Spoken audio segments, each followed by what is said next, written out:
Hello, my name is Maryam Tahboub. And I'm Mona Alzayed. Today we will be talking about the book The Making of a Manager by Julie Zuhu. A little bit about the author. She leads the team behind some of the world's most popular mobile and web services used by billions of people every day. She writes about technology, design, and leadership on her popular blog.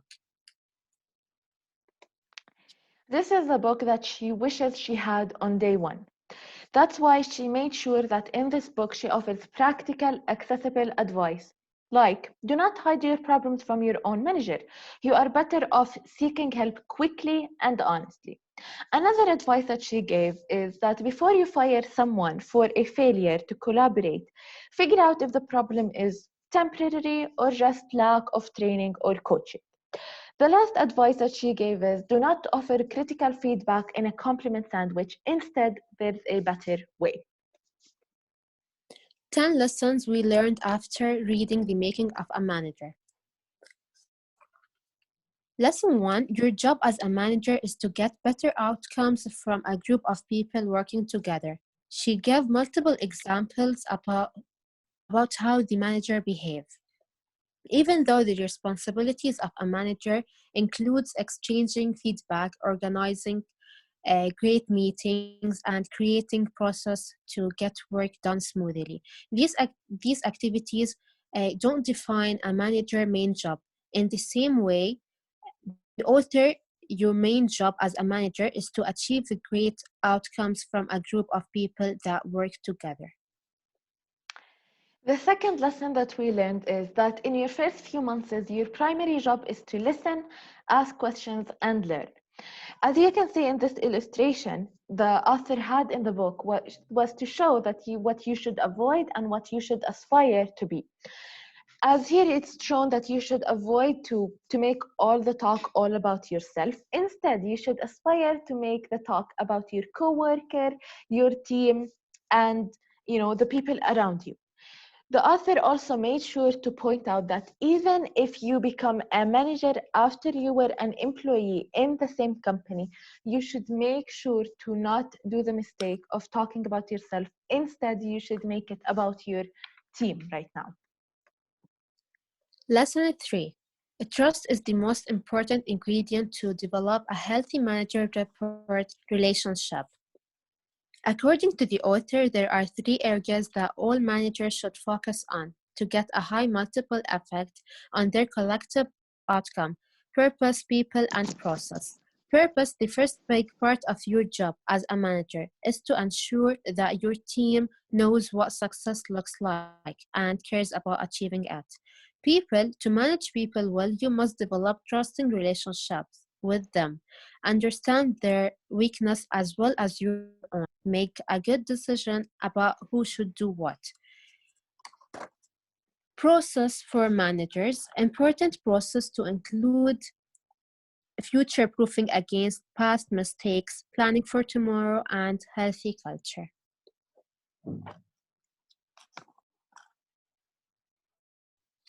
Lesson number 3. Four. Preparation is the key.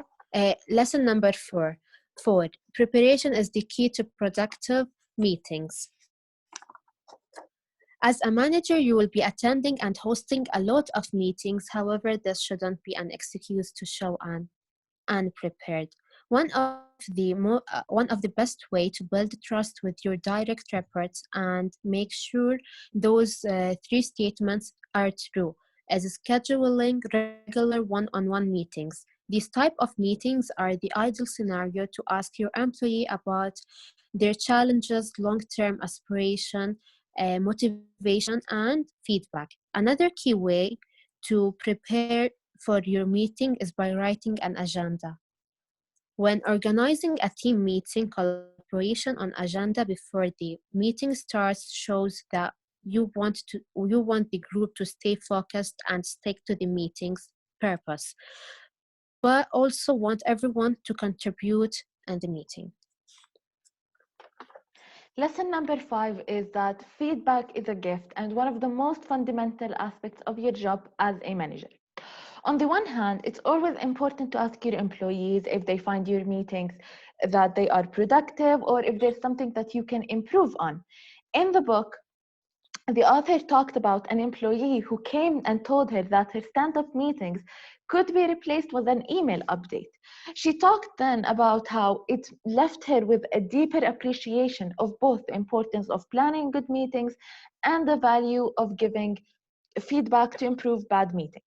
On the other hand, it's crucial that you ask for feedback about leadership style and that you learn how to give ongoing feedback without making it awkward or difficult for your direct reports.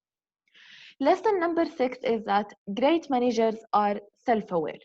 One of my favorite lessons in the book is that every manager should develop a growth mindset. When you look at life from this perspective, you understand that you can get better at anything, including management, as long as you put hard work, curiosity, and time into your goal.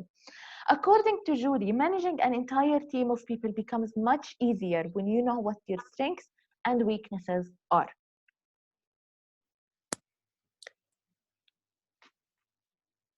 Lesson number 7. Design your team intentionally and make hiring great people one of your priorities.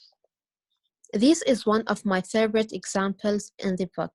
If you want to achieve a healthy diet, you should go to the grocery store on Sunday and plan your meals ahead of time.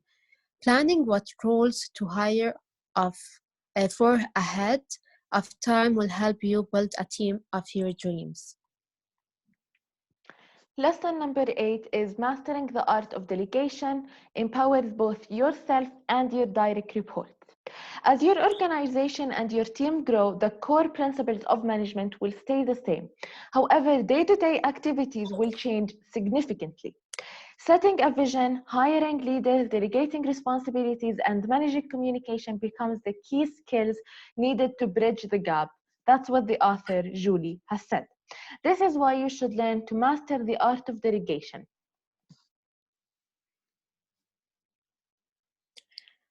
Lesson number 9. Invest in a healthy and positive team culture. The illustration, please. Sorry.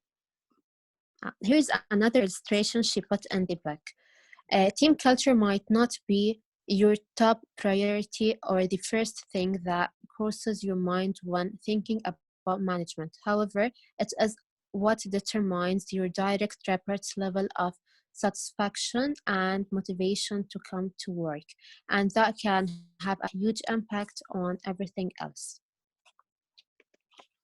Lesson number 10 and the last lesson is every manager feels like an imposter sometimes.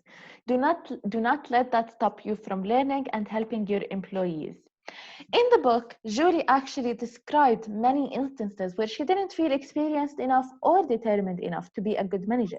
However, she reflects back and argues that management is a learning process.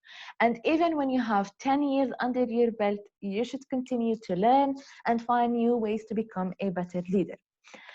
In this illustration here, she actually showed how management is not just one mountain that you climb and then you put the finish flag. If anything, you finish one mountain and you still have one, two, three, it depends. And she just wanted to show that you're always there to learn and you never stop learning. In conclusion, we wanted to talk about how we actually 100% recommend that you read the book, The Making of Management. Even if it's not one of your goals to become a manager, it still will teach you some lessons that you need in your day-to-day life situations. Yes, we really recommend to reading this book or any other books for the author because she's a hard worker. Thank you very much, and thank you for watching. Thank you.